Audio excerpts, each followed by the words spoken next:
Hey guys, Josh up here with another Unranked 2 Diamonds gameplay commentary. This game we're playing as Nocturne Jungle. Now the reason why I wanted to play this guy is because I'm getting, to be honest, ever since Season 5's come out, I've been asked a lot of questions about Nocturne. About, whether or not he's still good, how he fits into the game, how he fits into the jungle role and the meta, that kind of stuff. So I thought I'd showcase him in this video today. Now, in these gameplays, this Unranked 2 Diamonds series that we're going to do, this isn't just about, running around ruffle stomping people. To me that's not really that enjoyable. It gets kind of tedious and a bit boring. I'd rather be playing my main, if I'm perfectly honest with you guys. The most important thing you want to learn from this video series is really to teach you guys, obviously the obvious one of how to gain elo, how to deal with trolls and rages that might pop up, how to be a good teammate specifically. That's something which often goes overlooked. How to learn specific champions, specific roles, not just going to be playing jungle. Feel free to give your suggestions as well of champions to play in the description. Of course, we're going to have some fun as well. Be a bit laid back about things, but it's hopefully you guys learn a lot from these videos. That's the main goal here. That's what I'm going to be trying to do. So I'm actually going to go start at my blue side here because I want to do like a full clear. I don't really want to go do something at level 3, go gank or something. So I'd rather start the blue side. I don't really like just farming when I'm starting at red side, because then I think I waste the red buff, which otherwise I kind of want to use that for like fighting people, not fighting the jungle. So I'm going to start the blue side. Runes of Masteries, guys. I do have 4 AP. That's because on this account I don't have enough IP to actually have like the proper runes that I want. So I have like some AP blues in here. So forgive me for that. That always gets mentioned. No, forgive me. I know I've got 4 AP. Don't worry about it. But ideal Runes of Masteries would be 80 reds, army yellows, magic blues, and attack speed quints. Okay, thank you, Cho'Gath. That was a very, very generous leash. Something like that. You can just go for full attack speed if you want as well. Mastery is 2190. The reason why attack speed is so good on him is because it gives you get your passive up faster, which means after it has a cooldown, but every time you hit something you reduce the cooldown by 1 second, and then once it's up you do like a little AoE spin, which not only does it do AoE damage, but of course it also heals you for a little bit. So I finished the Gromp and the blue buff. I'm going to go over and do the wolves here now as well. The other reason why attack speed is good as well, guys, is because your Q is an attack damage steroid, which means the more hits you get off while you're standing in it, the more benefit you're getting out of it. Now let me just go ahead and need to minimize that, sorry. So yeah, attack speed, very good stat on him. Now I've got my second rank of Q here. You can get your E if you want to do that at this level. To be honest, with blue buff, that's actually not a bad idea. If you had started at red buff and wanted to do a full clear, I actually wouldn't recommend that you do this. Oh, why do I have 40 FPS? That's crazy. I wouldn't recommend that you actually go ahead and get 2 points in your Q if you do start at red, because you're not going to have enough mana. Sorry, I wouldn't recommend you get a point in your E, sorry, if you start at red, because you're not going to have enough mana to spam that in the jungle as you're clearing, because you will run out of mana. But because I started at blue, I could go E and use that in the jungle to do some better clears, but having Q second is fine. But if you are going to go, sorry, I punched the mic. If you are going to go and gank or something like that, then you definitely do want your E. But yeah, so I just took away the chickens there. Pretty standard clear, really, to be honest. I went back because I didn't have a lot of health or my smite up to go and take my red or the Krugs. So I'm just going to go ahead and recall, get my smite upgrade. I went for Stalker's Blade this game just so I can chase people down when I'm fighting them, so that I can like tether them with my E, and then slow them down so they can't escape my tether. Now I'm going to go ahead and do this. Red buff Nocturne Drake. What? I'm not really sure if Nocturne's one of those champions you can take Drake this early. I might be able to, but I'm not entirely sure.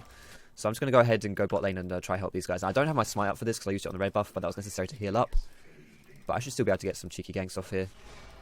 It's best, honestly, when you're ganking a Thresh lane, it's usually best to actually focus that Thresh down, because Thresh, whoops, what the hell? Thresh can lantern the AD carry, which means that if you focus the AD carry, often they get away. But if you focus Thresh, the AD carry can't lantern out, or he can't lantern himself out, so he doesn't survive. I don't want to flash in on and finish that kill, because I'm not sure if I can finish him off. That was weird there. I clicked towards the edge of my screen and it tried to minimize me. It was really strange. Alright, let's get out of there. So that's a good enough gank there. We managed to kill someone, get this bot lane snowballing a little bit. Having a Graves lane get ahead is usually really good for you, because it allows Graves to play very aggressively. If you can get a Graves to snowball, Braum as well is somewhat aggressive too. He's not exactly a passive support. If you can get these guys snowballing, then it's really, really easy for them to go ahead and carry games and to really suffocate that lane phase, that Callista lane. Because, Graves just has the potential to do that. Now, whenever you're clearing these chickens, you always want to focus them down. However, because I also have this AoE spinny thing, I don't necessarily need to individually attack them all myself. I can just let my passive take care of them. But, yeah, you just got to find a balance, really. We can do this. Don't run. Oh, well, we could have... I think we could have done that. Oh, well, it's cool. We'll trade our flash for Annie's flash. I think that's fine, because Annie's a very immobile... Well, a very low mobile champion, so it means we can get in there. You're not going to push this one out. What the hell? A very low mobility mid laner, which means we can go back and we can gank her. She should be able to be an easy kill for us. So yeah, that's not bad for us. I'm gonna go kill these wolves, and then I'll be recalling here. So the way I like to play Nocturne mostly is I don't like to have too much influence in the early game. I don't like to completely abandon my laners, but at the same time, I don't like going too ham on the ganks. The reason for that is because I think Nocturne is very good later on with his items. He scales very well with items, but early on, whereas he actually probably is the strongest level 3 champion in the game as far as like 1v1 dueling, if you can like tag them with your Q because of the steroid on your Q, and if you can like block something with your W, because not only do you block one of their abilities, but you also gain the attack speed from blocking something with your spell shield. So he has 2 steroids that way, and he's kind of like conditionally the best level 3. So, but despite the fact he's very strong in those situations, he's also doesn't really have too much to offer in the way of ganks. So you're really gonna miss that. That's unfortunate. I was in level 6 there, which kind of sucked, but yeah, missing the rupture makes it quite hard for us to plant some ganks down. As Nilly asked for the next blue buff, but I don't really want to give her blue buff. Not because I've got anything against Nilly, but because I really want to take this second blue so I can power farm the jungle a little bit. Like I was saying, I like to farm a lot on Nocturne. Don't really like to do too much. Is this guy going to go for Rengar? I don't think so. I don't want to go for that. If Cho'Gath had his ult up, I would definitely go for that, but with Cho no ulti, I don't think we have the burst damage to make that dive a worthwhile option for me. So I'm just going to go ahead and take this blue. Nilly's going to come around for it. I think in these situations, I'm justified to take this blue. But I also think in these situations, it's not really worth the argument if this Nilly really, really wants it. If this Nilly really wants it and I take it, she's going to be pissed at me. And I think I'm okay enough without it that I don't need to necessarily take it from her. But, like I said, I'm justified if I want to do that. Run away. Alright, so now we pray that Kha'Zix isn't around here somewhere. We should be okay because we've got Cho'Gath here helping us, but no, we're all safe. Excellent. So there are some points I want to make about this gank here that happened. Alright, Kha'Zix is top. That's good for us, I guess. Some points I want to make here, actually, about how this went down and how this was actually pretty poorly executed for us, but also how Nocturne is very good in these situations. So let's go see if his red buff's up. I think it is. Yeah, it is. So Nocturne is very good at lane ganking places because of what you saw there. Why is this resetting? What the hell? Why did that reset? Rengar might ult us here as well, so we need to be kind of careful, but I'm going to do it anyway. Alright, now we're out of here. So we saw that Kha'Zix was bot. By the way, I just want to make this point before I talk about what I was going to say. We saw Kha'Zix was bot ganking, and I quickly took a look at him, and he didn't have red buff, which meant that it was most likely up, so we can just take that away. But yeah, so this is a point about how that gank went down, which I actually think was pretty poorly executed. I want to apologise for my FPS. It's dropping really low. I'm not entirely sure why that is, but yeah, I'm sorry about that. So yeah, the reason why this gank was so bad is because Cho'Gath was just pushing endlessly, which there was no need for him to do that. You can actually toggle your E off on Cho'Gath so you don't push it, and that would have made it so much easier for me because the only way I was going to be able to kill that Rengar is if it was a dive, because Rengar was just being pushed all the time by Cho'Gath. And we were fortunate enough before that Rengar actually went aggressive onto Cho'Gath, which is when we managed to blow his flash beforehand. So, I knew he wasn't going to survive that. But still, if you want to gank, like Cho'Gath asked for a gank, if you want to gank, you can't just be mindlessly pushing a lane. It makes it extremely hard for me to execute a gank onto that lane. So, that wasn't really good, but at the same time, this is the power of Nocturne. He's very good at lane ganking like that. You get in with your ultimate, and you can just get some really, really easy and free kills off. And also, when you are playing Nocturne, you really want to make sure that whenever your ulti is up, you're using it. Now, I'm going to try and get this gank onto Annie here. I'm going to fly in. I'm taking a look at... She's got 3 Pyromania stacks. Now she's got her stun up. So when we fly in, we're going to have to use our spell shield so she doesn't stun us immediately. Or we can hope she uses an ability here. So I'm using my spell shield here. There we go. We block it. I'm not going to go too... Oh, okay. That was a bit of aggro there, my friend. If we can walk in minions here, I think we can... Oh, no. Nope. Never mind. I take that back. I thought I could kill Kha'Zix there in minions, but nope. Fucking luck? That wasn't luck. That was terrible. That was a terrible play. Alright. I really think I can actually kill this guy. But we have to be in minions and... Oops, we missed the cannon. I don't think he'll go on us here. The reason why we have to be in minions is not only will they help us fight, but they'll block the Kha'Zix's isolation, so he can't hurt us as much. What the fuck? What's going on with Graves? Is Graves AFK? Okay, we have an AFK AD carry as well. That doesn't help us right now. I was going to go down the river and try gank here, but if I try to do that right now, it's not going to work because they'll just turn on me and kill me. I'm not really healthy enough to go ahead and do that. Please, Graves. Just help clear this out. These guys will probably think because I'm here that they need to back off because I'm like, you know, some kind of jungle presence. When really it's still 2v2. So, yeah, they'll probably back away for a little bit. Did I have time to go kill the golems? I'm going to go kill the golems. I don't want to use my Q here. I don't think I need to. I'm going to use my smite. I mean, that was on max stacks. I had 2 stacks of my smite anyway, so I could use that for free. Didn't need to worry about that too much. And let's go back and hold this lane. And I pray that Graves gets back sometime soon. In these situations, there's not really anything you can do. I think he's back now. Okay, he's back. I saw him moving on the map, so I think he's back. Alright, so this is the only risk. Like I said, I want to go on Thresh, because if we don't go on Thresh, then he's not going to get away. Then we're not going to be able to catch Kalista. But if we do go on Thresh, and Kalista gets free damage onto us. So it's kind of risky. It's like a double-edged sword. If you can burst down Thresh, you should focus him, because you can kill him. But at the same time, Kalista can just ult Thresh away as well. So in all actuality, that becomes a very, very hard lane for us to do anything on. But at the same time, I think that we did blow her. We blew Kalista's flash, probably Thresh's flash as well. And I didn't even have my ultimate up, so it could be a lot worse. We're going to lose the dragon out of that, but it's okay. First dragon is fine. We'll time that drag. That means 14:07. That should respawn in 6 minutes, which should be 20:07. But you know, you don't actually really need to write that down as much because you can just press tab and see what's up. I'm going to smite the chickens here for the chicken smite bonus so I can see any wards that are around. This pink ward that I bought earlier as well is still standing. That shows us if they put any aggressive wards down. Again, my ulti's up right now, so I really want to try and get in and make a gank. Going to be a bit tricky because I don't have my smite up to slow Annie, but yeah, she's not really going in on this, so I'm not gonna go for it. Oh, are we gonna dive her though? Cho'Gath is around, we could dive her. Cho'Gath needs to stop doing those chickens and just going for Annie. Just going for Annie, Cho'Gath. Come on, we don't have the luxury. We don't have the luxury of waiting around 10 years. Go, Cho'Gath, go. Alright, here we go, perfect. So, if this didn't it just flash? Where's she flashing from? So because we decided to take the chickens there instead of just, you know, going ahead and making the play, it became a lot more awkward, and we actually lost nearly because of that. The reason why I didn't want to initiate that gank is because there was no need for me to do it when Cho'Gath is around, who has like 3 times the amount of health that I have. So, yeah, not really a situation we want to be in right there. And, you know, if you think about it, you know, poor decision making there lost us 2 kills. Not really lost us 2 kills, but cost us 2 unnecessary deaths. Instead of making a very quick execution with the tower dive and getting Lily and running away, not Lily, so getting Annie running away, Lily dies, and then we lose. We chase for some reason there, and we die there as well. So, yeah, something we need to be a bit more on the ball with. In situations like dives as well, if you can do dives, they're very, very, well, not really risky, but they're double-edged swords. If you do them correctly, you completely destroy whoever you're fighting against, right? Because, I mean, where are they safe? They're not safe anywhere on the map if you can tower dive them, and that gets in their head. They start thinking, holy crap, I'm not safe anywhere, please build me up, still up, nice. And so they start playing very passive and very, very, you know, weak and just, you know, not trying, really. However, if you fail the tower dive, also, you know, there's the fact that they miss loads of minions to their own tower and stuff, so that, you know, that helps as well.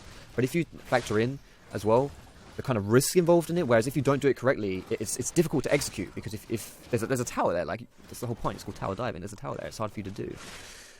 Without dying, that is. So, you know, it works both ways. It can be very good for you, but it can also really hurt you if you do it wrong. That was a bit of a situation where I don't think we did it right. We should just, that's why, you know, if you see the situation to do it, you just got to do it, really. That's all there is to it. You can't fanny around and wait and you know, be uncertain about things. You just got to go ham. That's all there is to it, really. All right. So we're losing some kills along the map to the laners here, which is not good for us. But can this Tibbers piss off? God damn, Tibbers hurts. I want the 50 gold. Nice, 50 gold from Tibbs. Worth.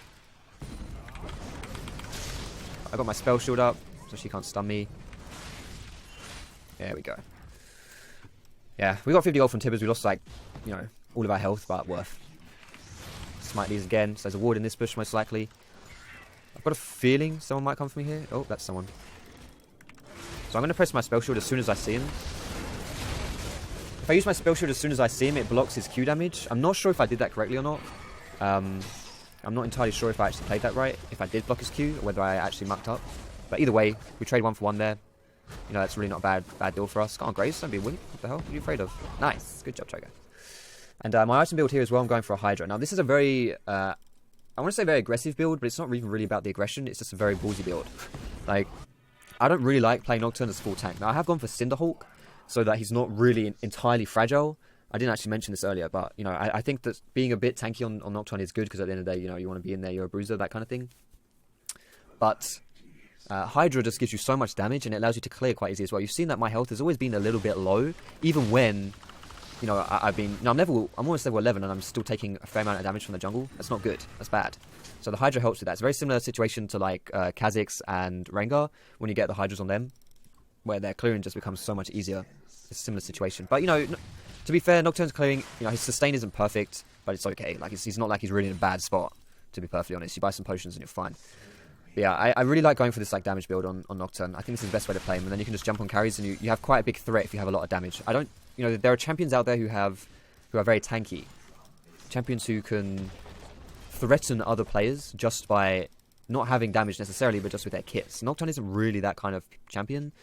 Only a little bit, but not really. Like, he's got a tiny bit of utility in his E, but he doesn't have a lot outside of like hard CC, which makes him pretty easy to ignore. His ultimate is an I don't want to say underestimated. What's the word I'm looking for? Like, underappreciated, I guess is the word I'm looking for. Underappreciated utility, but it's nothing special, to be honest, compared to like, you know, Sejuani ult or something like that. Now I could ult in here and try to go for the steal, but I don't even think it's worth it against the Kalista. Like, my smite wouldn't even do more damage than Kalista would do with a rend. So there's no real point me even trying to smite steal that. I don't think I get it, even if unless Kalista mocked up really hard. It wouldn't even be a 50-50 because she'd do like 10 times the damage I would do. But I'm looking for people to be out of position here, so I can maybe ult them. That's why I'm going to go head back bot, actually, because I've got a feeling someone will come bot. They might be around bot, and I can maybe sit in that bush down in the bot lane and kill someone. I have to be careful though, because this Kalista is bloody strong. So maybe I'll recall first and try this play. If I recall first, I can buy some things because I'm pretty fit. I've got a lot of gold, sorry. Actually, I'll push this out and then recall. We'll push this out and then recall. After the Hydra as well, the items that I like to go for, I really like going for Yumu's Ghostblade on Nocturne, but I also like going for a Black Cleaver. But I don't really go for the Black Cleaver too early on into the game, and to be honest, against this team, they're not really going to be stacking a lot of armor anyway. Oh wow, they weren't even bot lane. That's interesting. I'm going to go for the Ninja Tabby this game though. Against Rengar, Kha'Zix, Kalista, Ninja Tabby is going to be quite useful for me. It also prevents or reduces some of the damage that the Rengar does with this Q, which is really good for us. And this is a good TP actually, though I don't really think it should be a good TP. I think this is just a real misplay by the enemy team here. They shouldn't have dove this at all. They don't really have the tank to make these dive plays. I thought this would be a bad TP because I would have liked Cho'Gath coming from behind to actually fight them, but then it turns out they weren't even. Oh, that's the spell shield, Annie. You've always got to keep your eyes open for the spell shield on Nocturne. It's kind of hard to do this because your spell shield lasts for 1.5 seconds, but it's not that hard really. You can just kind of react to their plays and you block the spells. You really want to block the CC rather than the damage though on Nocturne, especially with a build like this where you're going to be kind of squishy. So let's put this sword down here, get out of here, see if this blues up. I'm actually going to smite the wolves here, just for the vision. I think this blue is up. Motherfucker. No! We needed that spear to hit, that's a shame. We should be okay though. Imagine that, a spear hit, I reckon we could have insta-gibbed the Kha'Zix, but it's okay, no one dies. I can't be too picky there. Let's go back and kill this spot lane as well. I'm taxing quite hard here, I'm farming a lot, but this is what I like to do on Nocturne. You kind of have to do this really. Any of these champions, a bit like Hecarim as well, champions who you want a lot of items on, Assassin Rengar is a similar deal. You need to be farming lanes, you need to be getting that CS. I mean, look at my CS, it's pretty high. Second highest on my team. And, you know, I've got like 50 CS on Kha'Zix, so I'm going to have a lot of items on him. The only way he'll be stronger than me is if he's like, you know, got a better score, but he hasn't even got a better score than me. So, you know, he's a lot weaker than I am right now, which is good, obviously, for us. So let's finish the Ninja Tabby, go for the Brutalizer, get some more potions, and we should be okay. I sadly didn't get the big wolf though. That's made me a little bit sad. Just a little bit. Maybe a sweeper would have been a better upgraded trinket against this team because it helps us kill Kha'Zix in his stealth. Would you smite this? I don't think we can. Nah, we can't do anything there. Unfortunate timing. He didn't even smite this. Kha'Zix was just doing it without the smite. Okay, that's cool. Kalista is bot lane, which means I either want to go bot to kill her, or we want to fight somewhere else without her. Okay, I need bot as well. We should probably fight though. Somewhere we should fight, whether that's mid or whether that's bot. Alright, they're coming back up. I guess Dragon's respawning. Dragon's respawning in like a minute. I'm not quite sure why. I'm not really sure what the enemy team's doing like with their movements. It's interesting. Alright, let's go. Go and farm this up here as well.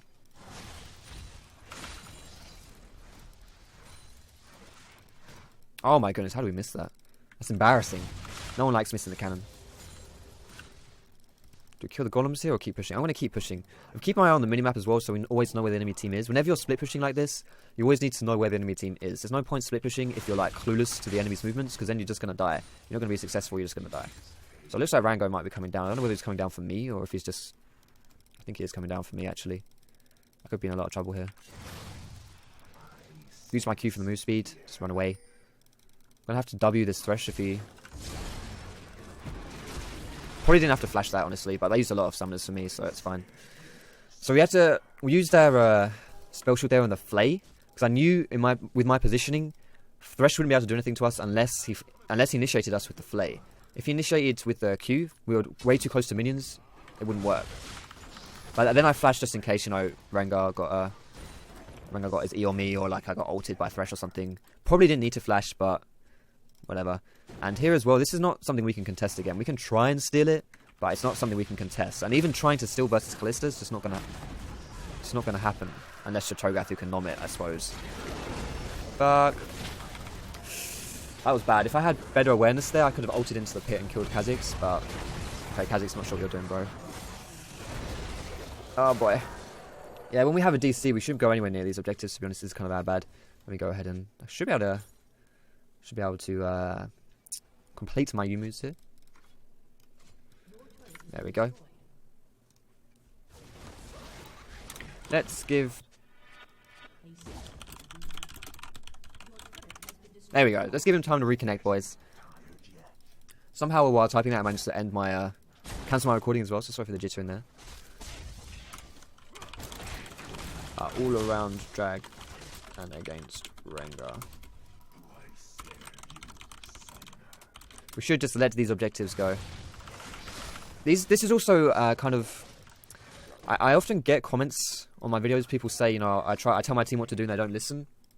And a lot of the times, if I'm ever like investigate or when I see them trying to communicate and tell their team what to do, it's very often stuff like what Cho'Gath is doing here, where they just say, don't fight. Now that stuff doesn't really help. It's not really a good command to give to your team. You've got to be more specific if you're trying to help them out, if you're trying to tell them what to do. If you're just saying don't fight, it's not really going to achieve anything. Because firstly, people will fight. And secondly, you need to say something like, okay, let's give up Dragon, we can't contest. Something like that. That's something you should say, rather than just saying don't fight. Now, of course, I'm not blaming Cho'Gath or anything for whatever it is. It's not Cho'Gath's fault by any means. I'm just saying, like, when people get frustrated at the team not listening to them, oftentimes it's not necessarily the team not listening. It's that what's being said isn't really anything beneficial, or it's not being said in a way that's gonna... What the hell is he doing here? That's gonna really work. Should have focused this Rango, I think, but we got them both anyway. This is the benefit of having a build like this. You can just do so much damage to people. I focused down the Kha'Zix there because he was the squishier person. Get him, boys. No! Our spell shield just ran out. That was so bad timing by us. We used our spell shield too early. I wanted to block the Ren by Kalista, but she never used it. And then, just as we got too close, I was thinking, do I want to do this? Thinking my spell shield might last a bit longer, and it didn't. That was just my bad. Totally my bad. Alright. So we're going to go for the Black Cleaver now. This is just like a really good... Who's that? No one's there. Was he trying to like bait Braum into running away by being like, oh, there's someone here. Leave me alone. I swear I've got a friend here. Nope. We've got a ward there, mate. We can see you bluffing. Yeah, I'm going to go for the Black Cleaver here. This Black Cleaver is really good synergy with Cinderhulk, because it gives you a lot of health, makes you quite tanky, but it also just gives you a huge amount of damage. And you get 20% CDR from it as well, so I'm going to be sitting at 35%. If I had proper runes, I'd probably have 5% CDR for my blues, which would put me at the cap for CDR, which is really good because when you have a lot of steroids like Nocturne does, CDR is very useful because it means you're more often playing at like your high capacities, if that makes sense. You're having your steroids up more frequently, and it means basically you just have a lot more damage, a lot more DPS overall. And of course, when you have like an ultimate like Nocturne has, which is very high impact ultimate, you really do want to be able to use it quite a lot. I'm gonna sit in this bush and wait for Rengar. Had a feeling he might try and show his face around here, but he didn't, so no point waiting there. Cho'Gath needs to be careful he doesn't get ulted by Rengar though. Oh no, Rengar's up here. He might come for me actually. Nope, he's coming back down. Maybe he's scared of me. He might be scared of me, you know. I don't think he should be that scared of me. I think he can kill me, but I also think it depends. If I'm fighting in minions and he misses a boat or something, actually he doesn't. Nah, I don't know. It'll be interesting to see whether or not he can kill me. He probably could. I mean, he's got 240 CS. He's pretty fed. But then again, I'm kind of fed as well. So I'm honestly not sure if he could kill me. Probably, depending on what I spell shield. If I can spell shield his Q or something, we should be fine, actually. But, yeah, I've got Ninja Tab as well, which will help me a tiny bit. Which he doesn't. But we'll see. So this bottom wave is pushing, which means we should probably follow up this lane as well. Try and follow in on this play. I don't think we should dive this. I think this is a bad idea. Please. Is he going to come for me?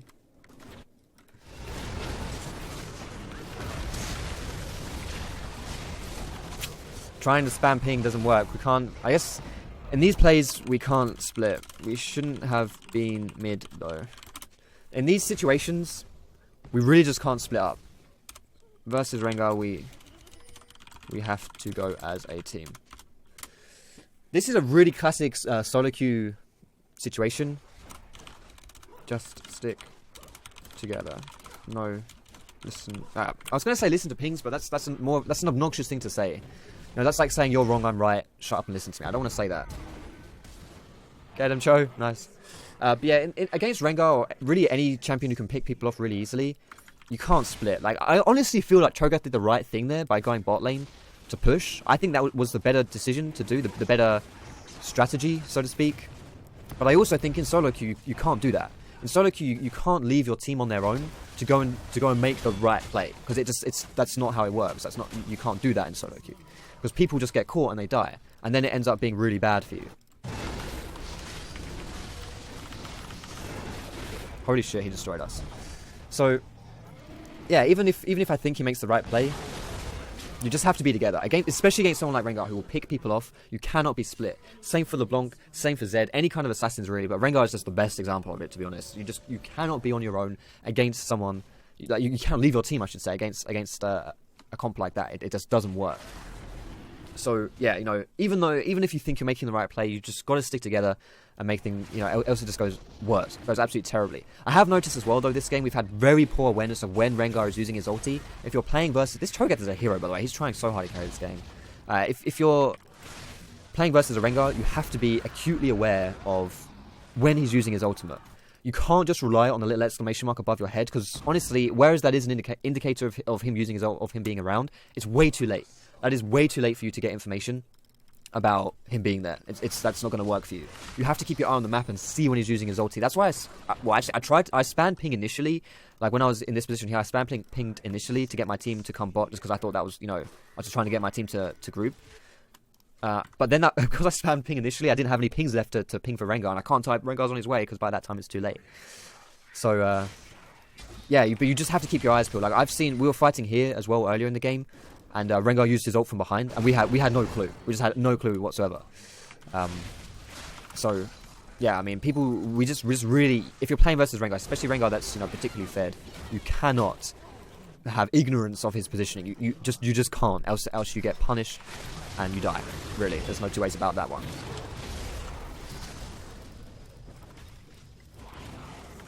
Alright, that guy is way too strong for us. We're gonna have to build some armor after this Black Cleaver. Probably should forego this Black Cleaver in general and just go for a Randuin's or something, but yeah. I kind of want the Black Cleaver for damage, but I also think that's a mistake. I should just go for the Randuin's, to be perfectly honest, but nah.